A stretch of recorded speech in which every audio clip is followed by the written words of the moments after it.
Hello student, आज हम class 9 science की वर्कशीट 47 को डिस्कस करेंगे। हमारा चैप्टर चल रहा है बायोलॉजी का ऊतक और आज इसमें हम संरक्षी ऊतक के बारे में पढ़ेंगे।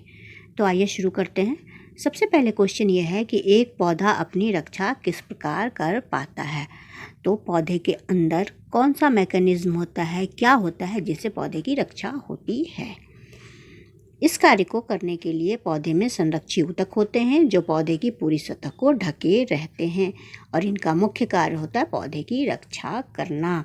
यानी पौधे की पूरी सतह, मान लो ये पत्ती है, लीफ है, तो ये भी चारों तरफ से संरक्षी ऊतक से ढका हुआ रहेगा।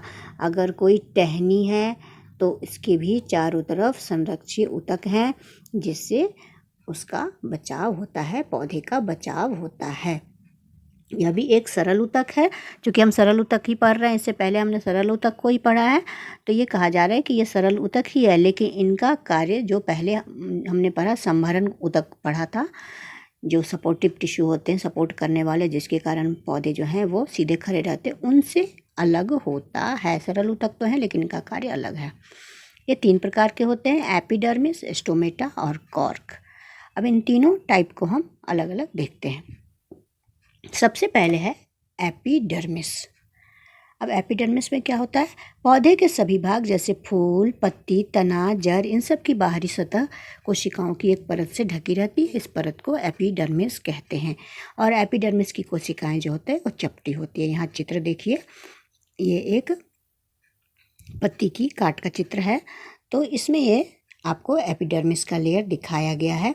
और ये एपिडर्मिस का लेयर जो होता है वो बहुत ही पास होता है। इनके बीच में गैप बहुत कम होता है, ऐसे ऐसे, है ना। ये इसलिए होता है कि इंटरसेलुलर स्पेस जो होता है, अंतरकोशिकीय स्थान जो होता है वो बहुत कम रखते हैं, ताकि इनसे वाटर का लॉस ना हो, है ना। पानी, क्योंकि बहुत गर्मी पड़ती है, अगर इस तरह से पास सेल नहीं रहेंगे, इनमें छिद्र होगा तो पानी का ज़्यादा से ज़्यादा लॉस होगा। इसीलिए एपिडर्मिस जो है, बिल्कुल इनकी सेल जो है आपस में कोई भी गैप नहीं होता और ये एक दूसरे से कंटिन्यूअस लेयर बनाती हैं और इसलिए ये फ्लैट या चपटी भी दिखती हैं। अब दूसरा पॉइंट इसका क्या है, दूसरा पॉइंट देखते हैं। दूसरे पॉइंट में ये कहा गया है कि यह पौधे की बाहरी भागों पे जल रोधी परत बनाती है जो क्यूटिकल कहलाती है। तो जल रोधी परत का मतलब क्या हो गया कि ऐसी परत बनाती है जिससे पानी का निष्कासन कम से कम हो सके। क्योंकि जब बाष्पोत्सर्जन की क्रिया आपने पढ़ा होगा कि तेज़ धूप होती है तो पौधे के अंदर का पानी जो है भाप बनकर उड़ जाता है। तो इससे क्या होगा, पानी का लॉस हो जाएगा। तो प्लांट के सेल के अंदर अगर पानी नहीं होगा तो प्लांट मर जाएगा। इसीलिए इस तरह का एक उसके ऊपर परत होता है जिसको क्यूटिकल कहते हैं और ये पानी के बाष्पोत्सर्जन की क्रिया को कम करता है। मरुस्थलीय पौधों में यह एक मोम जैसा जलरोधी पदार्थ बनाता है जिसे क्यूटिन कहते हैं, जो पौधे को जलहानि और परजीवी से रक्षा करता है। अब जो भी डेजर्ट के प्लांट हैं, जैसे कि एक एग्जांपल लीजिए आप, एलोवेरा। तो एलोवेरा में देखते हैं आप, एलोवेरा अगर आपने लगाया होगा कितने मोटा मोटा होता है ये, काफ़ी इस तरीके से। तो और इसमें कांटे भी निकले हुए होते हैं, लेकिन इसकी परत काफ़ी चिकनी होती है। तो चिकनी होने के कारण क्या होता है, इसमें भी वाष्पोत्सर्जन की क्रिया कम होती है और काफ़ी मोटे होते हैं। इससे भी वाटर रिटेंशन होता है, यानी पानी इसमें जमा रहता है।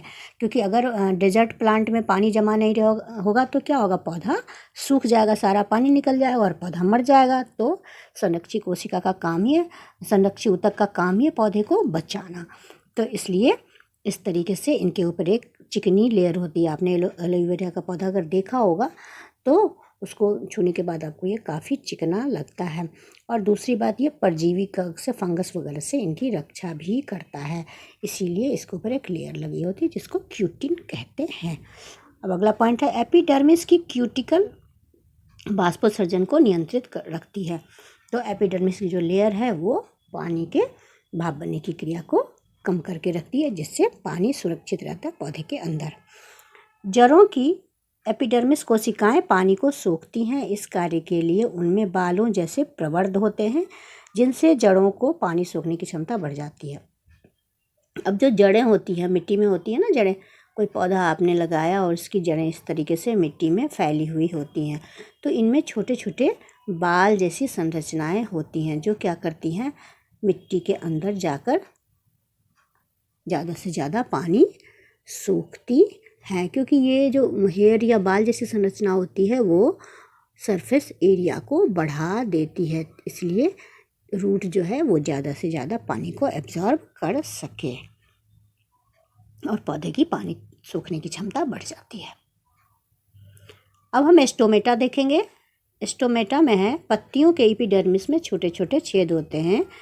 एक पत्ती है तो इसकी एपिडर्मिस में इसके चारों तरफ, जैसे मैंने बताया कि संरक्षी ऊतक होते हैं, तो उसकी एपिडर्मिस में छोटे छोटे छेद होते हैं जिसको स्टोमेटा या रंध्र कहते हैं।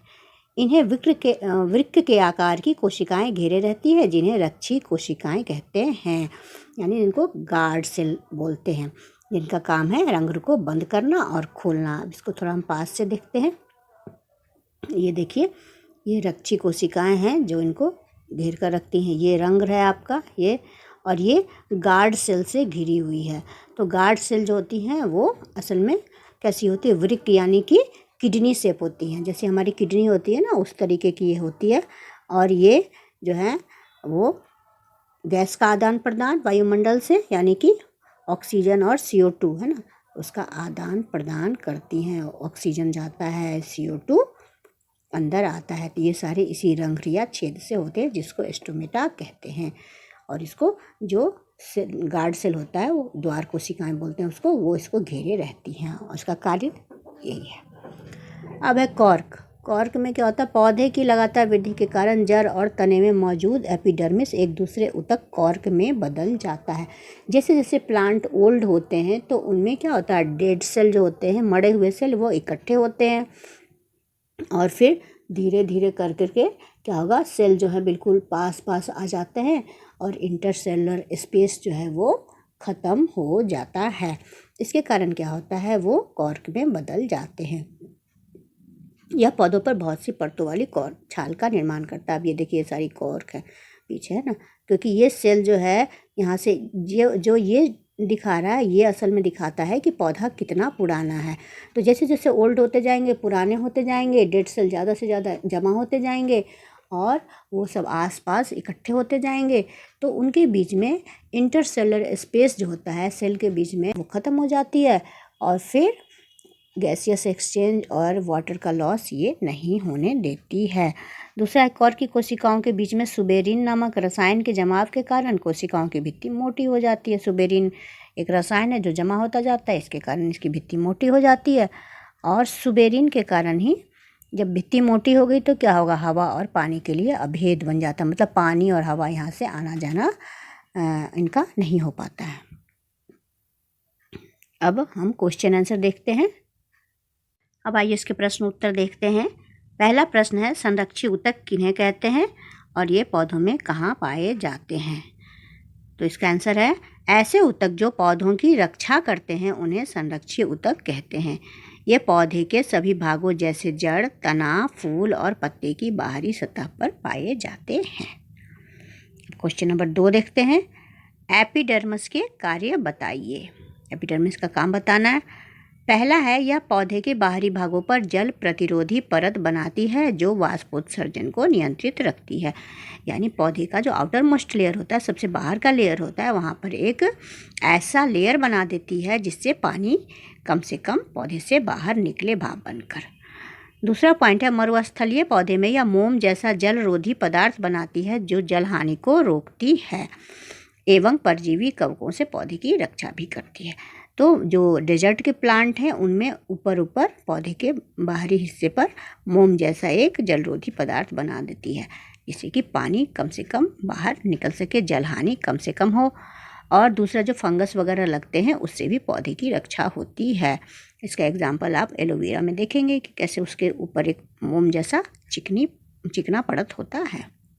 तीसरा पॉइंट है, जड़ की एपिडर्मिस कोशिकाएं पानी को सोखती हैं। और जड़ में जो ये एपिडर्मिस होती हैं, जैसे कि हमने अभी पढ़ा भी था, तो उसमें जो उसकी कोशिकाएं होती हैं वो बाल जैसी इसमें बारीक बारीक होती हैं जो पानी को सोखती हैं, क्योंकि पानी का जड़ का जो सरफेस एरिया हो तो ज़्यादा होता है, ज़्यादा होने के कारण ज़्यादा पानी को ये सोख सकती हैं। अब क्वेश्चन नंबर 3 है, स्टोमेटा पौधे में कहाँ स्थित होते हैं, इनके 2 कार्य लिखें। तो आंसर है हमारा, स्टोमेटा पत्तियों की एपिडर्मिस में छोटे छोटे छिद्र के रूप में स्थित होते हैं। इसका काम क्या है, वायुमंडल से पौधों में गैसों का आदान प्रदान करना, यानी ऑक्सीजन लेना और CO2 छोड़ना श्वास के रूप में, और CO2 लेना और ऑक्सीजन छोड़ना, यह आपको फोटोसिंथेसिस में होता है। यह वाष्पोत्सर्जन का कार्य भी करता है और पानी का जो भाप बनकर उड़ना होता है पौधों के अंदर से, वो भी यहीं पर होता है। चलिए अगला क्वेश्चन देखते हैं। क्वेश्चन नंबर 4 है, कॉर्क के सख्त होने का क्या कारण है, इसका पौधों को क्या लाभ है। कॉर्क जो हमने पढ़ा, ये पौधे की जो बाहर की जो मोटी लेयर होती है इसको कॉर्क बोलते हैं, इस मोटे लेयर को कॉर्क बोलते हैं। तो ये है सख्त क्यों होता है। कॉर्क की कोशिकाओं के बीच में सुबेरिन नामक रसायन जमा हो जाता है, जिसके कारण यह सख्त हो जाता है। जैसे जैसे प्लांट ओल्ड होते जाते हैं तो बहुत सारे डेड सेल इकट्ठा हो जाते हैं और इन इकट्ठा होने के कारण ये सख्त होते जाते हैं और उनमें सुबेरिन नामक एक केमिकल भी जमा होता है और ये सख्त हो जाते हैं। यह गैस और जल दोनों के प्रवाह को रोक देती है तथा झटकों एवं चोट से पौधे को बचाती है। और ये सख्त हो जाते हैं तो न तो इससे गैस का आदान प्रदान होता है, न ही जल का आदान प्रदान होता है, तो इससे भी पौधे का बचाव होता है। आपने देखा होगा पुराने पुराने पेड़ होते हैं, सूखते नहीं हैं जल्दी। क्यों? क्योंकि उनकी जो कॉर्क होने के कारण बाहर की लेयर सख्त होती है, पानी जो है वो बहुत कम निकलती है पौधे से और झटकों और चोट से पौधे को बचाती है। और झटका और आंधी तूफान आना या किसी तरह का चोट होता है तो उससे भी यह मोटी लेयर जो है वो पौधे को बचाती है।